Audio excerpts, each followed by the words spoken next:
도록 하죠.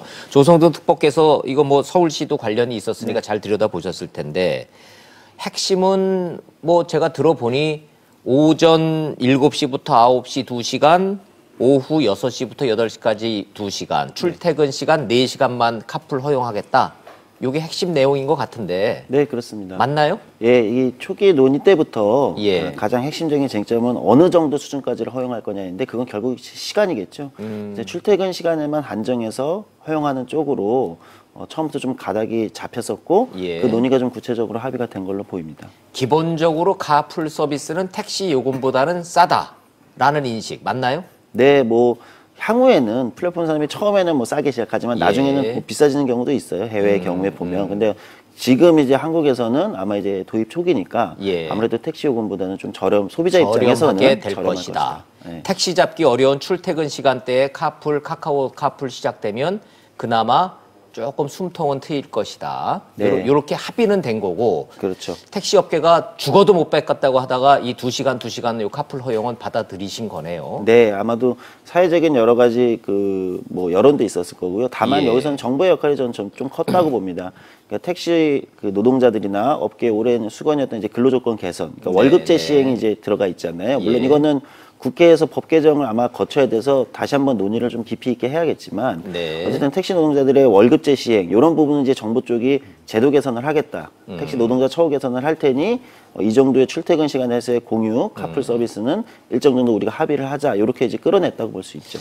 예, 그 월급제 얘기 꺼내셨으니까 김성희 교수님한테 그거 좀 여쭤보도록 하겠습니다. 택시기사 월급제 시행은 OECD 국가에서는 없는 제도다. 택시기사를 기본적으로 월급제로 운영하기에는 원천적으로 불가능했다는 주장이 있었는데 예. 합의가 됐고 그럼 월급제를 시행을 하면은 얼마 정도까지 월급제가 돼서 택시기사들이 보전을 받을 것인지 궁금증이 많이 남는데 먼저 월급제 시행이 실제로 OECD 국가 택시업계에 없는 제도다. 맞나요?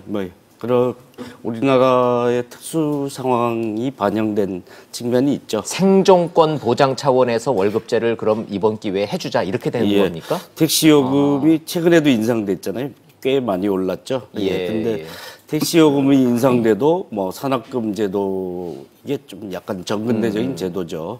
그것에 의해서 사실 근로조건 개선은 전혀 안 되는. 예.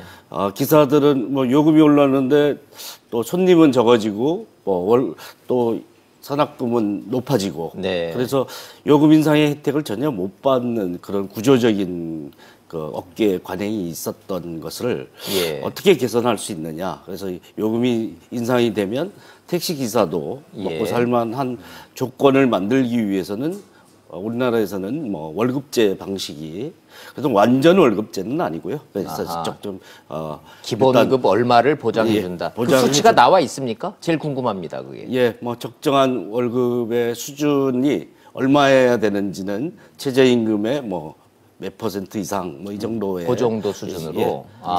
과거에는 월급제가 조금 어려웠던 게 택시 노동시간을 측정하기가 되게 어렵잖아요. 택시 같은 그렇죠. 산업은. 근데 이제 최근에는 이제 GPS 기능하고 그다음에 이제 카드와 이런 이제 전자정보 통신 기술이 발달하면서 택시나 버스 이런 데도 노동시간 측정이 아예 불가능한 것은 아니다. 이미 어느 정도 어디에서 손님을 태우고 이런 게 이미 교통정보로 지금은 빅데이터가 돼 있어요. 그래서 이런 것들을 잘 활용하면 일정 정도 부분적인 월급제 도입과 이런 것들이 시행이 가능하다는 판단은 사실 현장에서는 있습니다.